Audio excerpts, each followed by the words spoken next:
Michael Behe concluded, "We are left with no substantive defense against what appears to be a strange conclusion, that life was designed by an intelligent agent." Robert Clark admitted, "It is hard to believe that the vastness and grandeur of nature is all a matter of chance."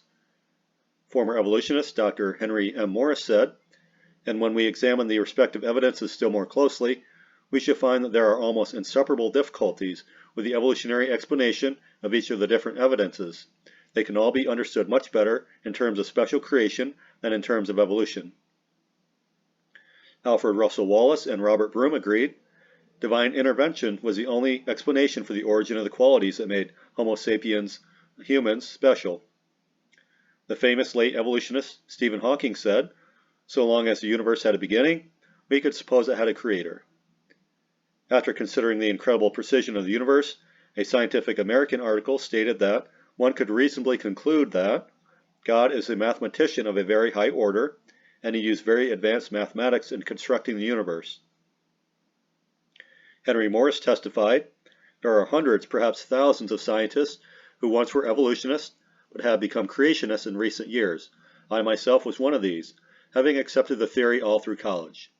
Since that time, however, as a result of considerable reading in all the various sciences which bear on the creation-evolution question, as well as in the Bible, I personally have become thoroughly convinced that the biblical record, accepted in its natural and literal sense, gives the only scientific and satisfying account of the origin of all things." Many other scientists today can give a similar testimony.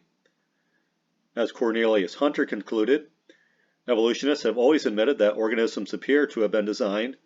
This is true in more ways than one. Organisms are complicated, so complicated we do not understand many of their details.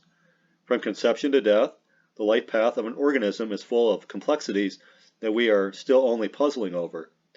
What is clear is that the machine we call life did not fall into place on its own. The story of evolution requires great faith, greater than that required by the story of design." As a student within the wildlife and fisheries science major at Penn State University more than 20 years ago, I had the privilege of listening to countless evolution bias lectures, which was actually a positive experience since it confirmed my suspicion that evolutionary theory is faulty and cemented my belief in the real biblical creator. I sensed doubt in the voices of my professors on numerous occasions as they described various facets of the theory. One seasoned professor, who is considered a leading authority in his field, actually broke down in class and admitted that evolution is pure fantasy and has absolutely no scientific evidence. This dramatic statement from the lips of such an apparently staunch evolutionist was so clear, compelling, and sincere that I took time to carefully record it verbatim before he continued his lecture.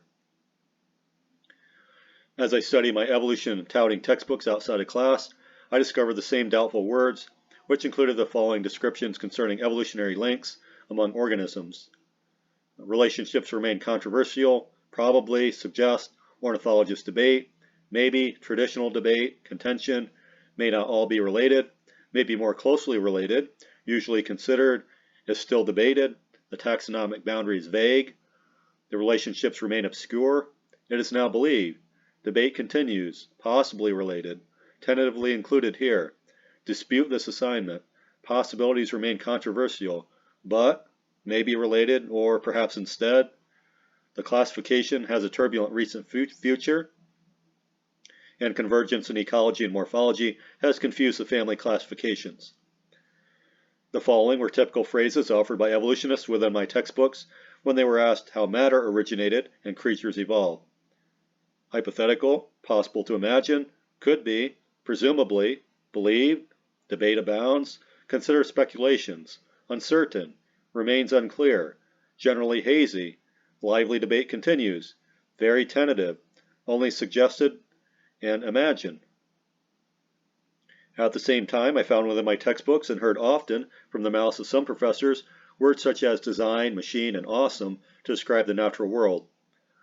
The constant repetition of these words was reinforced by the overwhelmingly intricate natural order that I discovered through my studies and extracurricular research. In an attempt to explain how molecules became men, evolutionists and evolution-biased textbooks shy away from offering real proof to substantiate their beliefs since that evidence doesn't exist.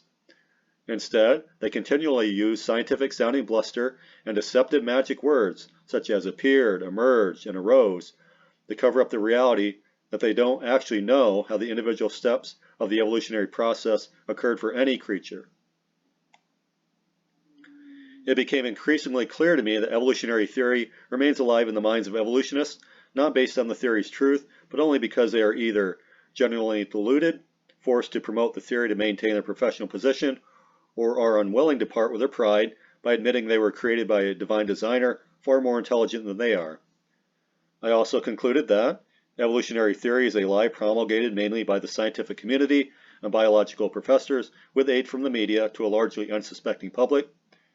True science always confirms the biblical creation stance, and God really is the sole designer, creator, sustainer, and savior.